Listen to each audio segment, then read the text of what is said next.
Assalamualaikum warahmatullahi wabarakatuh. Selamat pagi kawan FH. Senang sekali saya Dewi Cayandari. Pada podcast FH UB kali ini saya sudah ditemani oleh guru kita semua, Profesor Dr. Setio Widakdo SHM HUM. Selamat pagi Prof. Selamat pagi Mbak Dewi. Siap. Beliau adalah guru besar bidang hukum internasional. Nah, menarik sekali ini dan saya senang sekali Prof Wid, saya memanggil beliau hadir di tengah-tengah kita untuk membahas isu yang paling hot nih yang baru-baru saja menggemparkan dunia internasional gitu ya, terkait perintah penangkapan terhadap Perdana Menteri Israel Benjamin Netanyahu dan ex-menteri pertahanan Yoav Gallant, mohon maaf, oleh International Criminal Court. Begitu ya, Prof ya? Nah, Yes. ini menarik sekali nih, Prof. Pasti kawan FH yang ada di rumah juga penasaran. Pertama, Prof, yang ingin saya tanyakan kepada Prof, ini berita baik atau berita buruk nih, Prof, terkait dikeluarkannya surat perintah penangkapan. Monggo, Prof. Ya, tergantung dari perspektif mana baik atau buruk. Dari negara-negara peserta ICC, saya kira ini cukup mengembirakan. Nah, terutama negara-negara yang selama ini menjadi korban ya. Tapi bagi negara-negara besar yang selama ini warganya atau pemimpinnya melakukan kejahatan internasional yang di cover oleh Statuta Roma itu, ini mungkin berita buruk. Ya, jadi tergantung dari sudut mana itu memandang. Baik, baik. Jadi tergantung dari sudut pandang mana ini ya berita penangkapan. Karena ini cukup viral, Prof. Di media sosial itu kan banyak sekali flyer-flyer bertebaran. Nah, mungkin sebelum kita lebih jauh, Prof, terkait dengan ICC sendiri, Prof, International Criminal Court. Kita tahu bahwa sebetulnya Israel itu bukan anggota dari ICC. Tapi ICC mengeluarkan surat perintah penangkapan. Nah, ini saya pribadi bingung ini, Prof. Apakah bisa ICC, International Criminal Court ini kemudian dalam tanda kutip menangkap orang yang bukan anggota dari ICC, Prof? Ya, memang di dalam hukum perjanjian internasional ya, Statuta Roma itu kan perjanjian internasional. Itu memang mengikat bagi negara-negara yang meratifikasi. Negara-negara yang tidak ikut serta di dalam perjanjian itu tentu dia merasa tidak terikat. Namun ICC ini agak beda. Jadi dia memiliki yurisdiksi bukan hanya kepada individu dari negara yang meratifikasi saja terhadap Statuta Roma. Jadi bukan peserta ICC saja.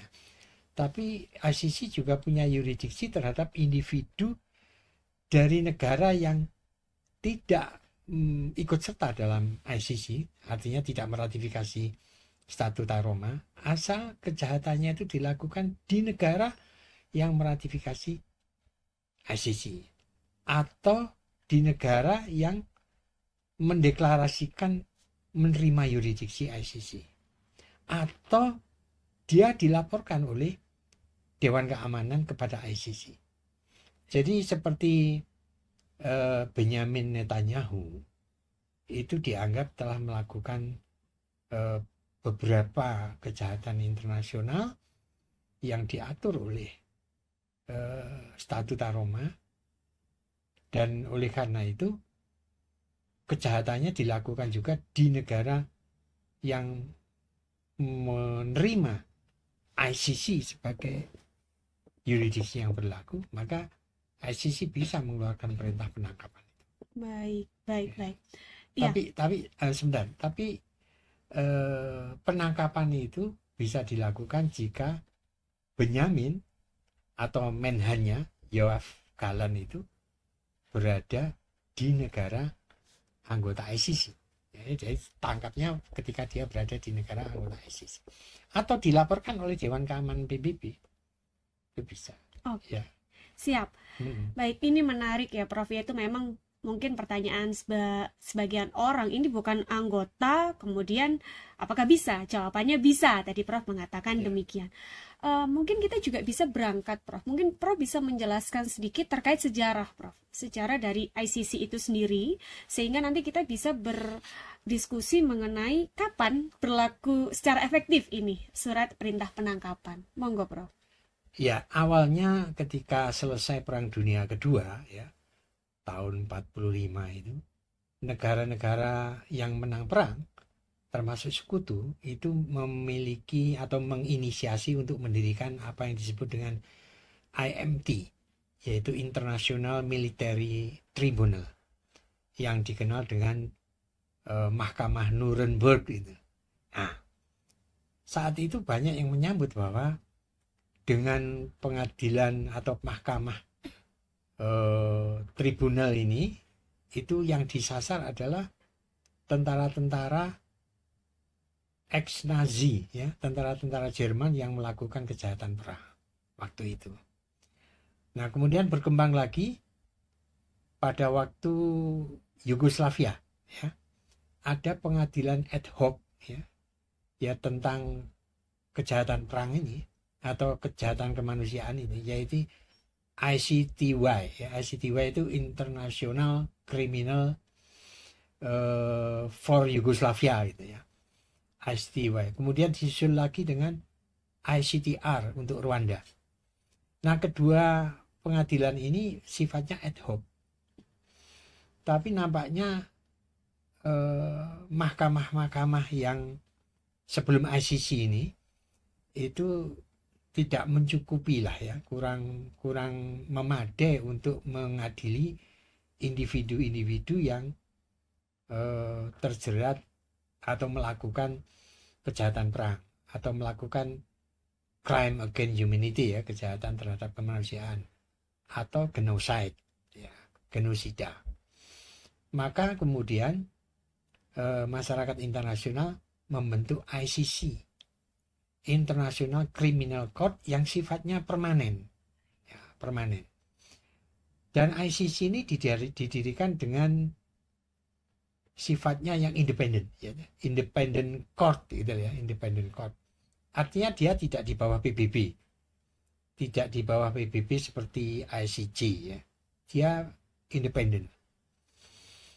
Nah, melalui perjanjian yang disebut dengan Rome Statute atau Statuta Roma tahun 98. Nah, 4 tahun kemudian baru efektif setelah memenuhi syarat, yaitu 60 negara meratifikasi. Ini menurut saya menunjukkan bahwa begitu antusiasnya negara-negara itu, hanya selang 4 tahun itu sudah efektif, sudah mencapai 60 negara meratifikasi. Coba kalau kita bandingkan dengan konvensi hukum laut, ya, UN Clause, ya, UN Clause tahun 82, itu baru setelah 9 tahun kalau nggak salah baru berlaku efektif.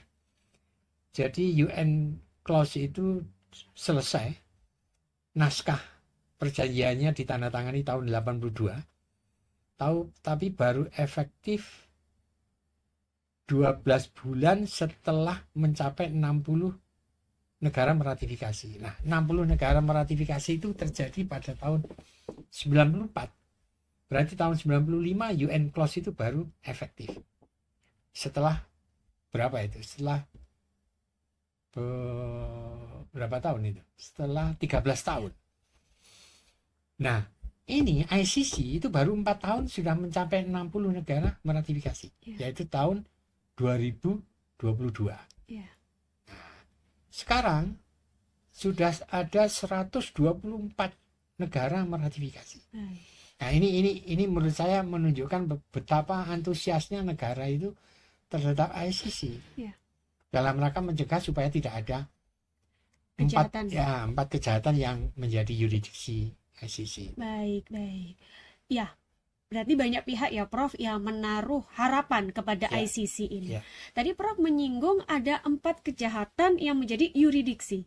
Mungkin bisa dijelaskan, Prof. 4 kejahatan ini meliputi apa saja? Kejahatan internasional yang atur di dalam Statuta Roma yang menjadi yurisdiksinya ICC itu adalah satu, genocide, dua, crime against humanity, yaitu kejahatan terhadap kemanusiaan, yang ketiga, war crime, kejahatan perang, dan aggression, ya, agresi. Nah, menurut saya keempat-empatnya ini dilakukan oleh Israel. Ya, satu misalnya genocide. Genocide itu antara lain ada semacam rencana pemusnahan etnis lah, gitu ya. Dan ini juga sudah digugat oleh Afrika Selatan di ICJ, ya, bahwa supaya ICJ itu menetapkan apa yang dilakukan Israel itu adalah berupa genosida, ya. Dan itu mungkin sudah dilakukan oleh ICJ, International Court of Justice, ya, atau Mahkamah Internasional. Kemudian crime against humanity. Crime against humanity itu kejahatan terhadap kemanusiaan, yaitu terbunuhnya orang-orang sipil yang tidak berdosa, antara lain termasuk anak-anak dan perempuan. Kemudian termasuk menjadikannya apa istilahnya di Gaza itu, ya, di Gaza ini terjadinya yang di Gaza. Iya, iya. Di Gaza itu sampai kekurangan air, kekurangan bahan makanan, menciptakan satu situasi yang menyebabkan rakyat Gaza itu menjadi kelaparan dan mati. Nah, itu termasuk crime against humanity. Agresi jelas itu si Israel melakukan agresi yang berlebihan lah. Memang ada yang mengatakan Israel ini sebetulnya akan membela diri, kan gitu ya. Ya. Dan membela diri itu ada legalitasnya yang diatur di dalam pasal 51 Piagam PBB. Karena sebelumnya tanggal 7 Oktober itu Israel diserang dulu oleh Hamas, kan gitu. Oh, ya. Tapi pembalasannya itu tidak terukur, terlalu berlebihan, bahkan melampaui batas. Nah, itu masalahnya kemudian dikecam banyak negara. Ya. Terus yang ketiga tadi war crime, ya, kejahatan perang itu, ya, kejahatan perang itu ya tidak boleh menyerang sipil, ya, menyerang sipil, tidak boleh menyerang suatu situs-situs yang dilindungi, misalnya situs-situs kebudayaan, ya, dia menyerang situs kebudayaan. Nah, itu di Konvensi Jenewa diatur itu, bahwa itu larangan. Baik. Ya, tadi Prof mengatakan memang yang menyerang dulu itu adalah pihak Hamas, ya Prof, ya. Dan memang di dalam surat perintah penangkapan dari ICC itu bukan hanya dari Israel saja, tapi juga ada dari pihak Hamas itu sendiri, Prof, yang juga turut menjadi pihak yang harus ditangkap, begitu, Prof. Pertanyaan saya kemudian terkait dengan pelaksanaan. Prof tadi mengatakan memang ICC ini sebuah mahkamah yang baru, Prof. Terkait dari pelaksanaan, saya tidak tahu nih, Prof, saya belum punya bayangan. Kira-kira hukumannya akan seperti apa, Prof? Ya. ICC tentu punya mekanisme, ya, tentang hukuman. Ya, nanti pasti akan ada pengadilan di ICC itu. Cuman terus terang aja selama ini kan nampaknya sepengetahuan saya belum ada presiden bahwa ICC itu telah mengadili orang-orang. Kalau nggak salah dulu ada Slobodan Milosevic, tapi itu kan sebelum ICC lahir. Jadi ICC itu baru bisa melaksanakan fungsinya sebagai International Criminal Court itu setelah 1 Juli 2002. Jadi kejahatan-kejahatan yang dilakukan setelah 2002 itu baru bisa dilakukan. Ya, seperti Israel ini, Benyamin ini. Yang dulu belum bisa. Yang sebelum 2002 itu belum bisa. Seperti Slobodan Milosevic itu pakai ICTY itu. Terus yang di Rwanda juga pakai ICTR. Ya, ICC ini baru bisa melaksanakan fungsinya setelah 1 Juli 2002. Karena saat itulah berlaku efektifnya Statuta Roma. Ya, mungkin juga banyak pertanyaan, Prof, di luar sana. Kenapa baru sekarang, Prof? Apakah ini ada kaitannya yang memang baru dilaporkan atau seperti apa, Prof? Ini kan hampir lebih dari 1 tahun ya, Prof ya, kejahatan perang ini dilakukan oleh Israel kepada Palestina. Kenapa baru sekarang, Prof? Ya, Pandangan Prof seperti apa? menurut saya sebetulnya ICC sudah melakukan penyelidikan. Untuk menetapkan perintah penangkapan itu kan tidak mudah ya, tidak seketika. Tapi perlu penyelidikan, perlu bukti, perlu macam-macam lah. Lah ICC saya kira sudah melaksanakan itu, sudah melakukan penyelidikan, sudah melaksanakan penelitian sampai pada ketetapan untuk memerintahkan penangkapan. Itu saya kira proses panjang lah ya, tidak dengan serta-merta. Itu pertama. Kedua, mungkin juga ICC mempertimbangkan banyak hal. Karena yang berada di belakang Israel ini kan negara-negara besar yang punya pengaruh besar dan dalam tanda kutip ditakuti lah. Kalau tidak bisa dianggap sebagai disegani ya, atau disegani kalau tidak bisa dianggap sebagai ditakuti, yaitu Amerika, Inggris. Dan itu terbukti ketika ICC kemarin memerintahkan penangkapan terhadap Benyamin Netanyahu. Itu banyak negara-negara yang menolak untuk melaksanakan. Hongaria, Argentina. Padahal mereka, Argentina dan Hongaria itu adalah peserta ICC. Nah ini kan, ini menurut saya ini nggak punya nyali. Ini negara-negara ini nggak punya nyali. Takut sama Amerika. Konsekuensinya memang mungkin berat. Setelah itu mungkin ada tekanan, ada embargo ekonomi atau ya macam-macam lah. Justru itu kemudian ini tantangan memang, perintah penangkapan itu tantangan. Sekaligus tantangan bagi negara-negara yang telah meratifikasi ICC. Iya, betul. Jadi memang ini kemudian diuji juga ya, Prof ya. Artinya komitmen para negara-negara anggota ICC terhadap surat perintah penangkapan ICC ini. Surat penangkapan dari Perdana Menteri Israel. Kalau saya sih berharap sebenarnya ini bisa dilaksanakan agar betul-betul hukum internasional itu tidak dianggap sebagai moral yang tidak mengikat saja. Ini sudah mungkin puluhan tahun atau ratusan tahun yang lalu kan ada anggapan hukum internasional bukan hukum dalam arti yang sebenarnya itu. Dia hanya kekuatan moral saja yang tidak mengikat. Ya memang faktanya kalau itu terkait dengan konflik-konflik internasional, memang harus kita akui hukum internasional itu tidak efektif. Mana yang efektif sebutkan? Tapi kan bukan hanya itu hukum internasional. Hukum internasional ini begitu luas, menyangkut banyak hal.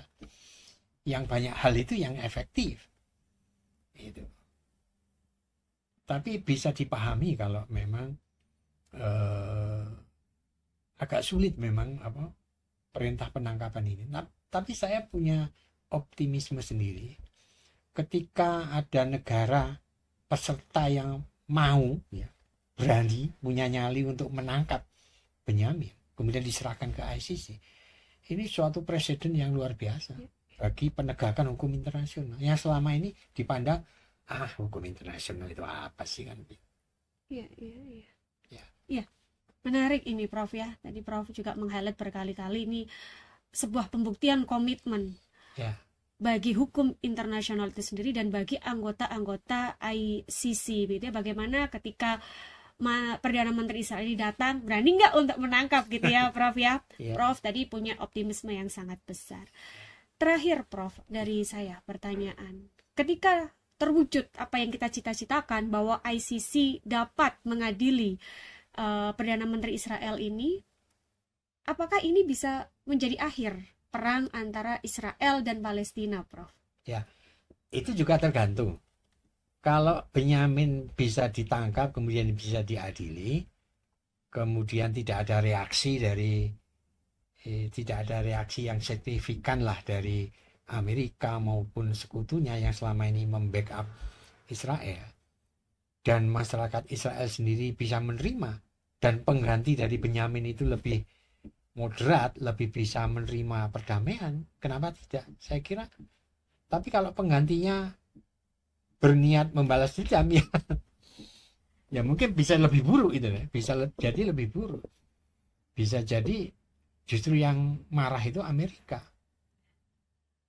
Yang marah itu Amerika. Karena apa? Amerika kita ketahui bukan peratifikasi ICC. Ya, Amerika ini memang banyak perjanjian internasional yang tidak diratifikasi. Padahal mereka sendiri kadang-kadang yang menginisiasi perjanjian internasional, termasuk konvensi hukum laut. Amerika itu aktif berunding. Ya, ketika tahun 73 dimulai konferensi hukum internasional, hukum laut internasional yang baru itu tahun 73. Sampai selesai tahun 82. Tapi begitu selesai, Amerika tidak meratifikasi sampai sekarang. Ya karena mungkin kepentingannya pada saat menyusun konvensi itu tidak terakomodasi. Bisa saja. Ya. Baik, menarik sekali kawan FH, perbincangan tentang hukum internasional dengan Prof. Wid pagi hari ini. Kita jadi terbuka mata kita jadi lebih aware lagi terhadap hukum internasional dan bagaimana kedudukan hukum internasional serta International Criminal Court dalam merespon permasalahan-permasalahan internasional. Saya ucapkan terima kasih untuk Prof. Wid. Sama-sama Mbak Dewi. Telah berkenan hadir di podcast FHUP untuk berbagi pengetahuan, berbagi ilmu kepada kita semua. Dan kita tentunya sepakat ya Prof, kita optimis bahwa ICC ini kemudian bisa menegakkan keadilan bagi rakyat di Palestina korban perang. Sekali lagi terima kasih untuk Prof Wid berkenan nanti kembali lagi di podcast FHUP untuk memberikan ilmu terkait bidang hukum internasional. Siap. Saya akhiri, terima kasih kawan FH. Jangan lupa untuk terus menonton video-video yang ada di YouTube FHUP. Dan terima kasih telah menyaksikan. Sampai jumpa kembali. Assalamualaikum.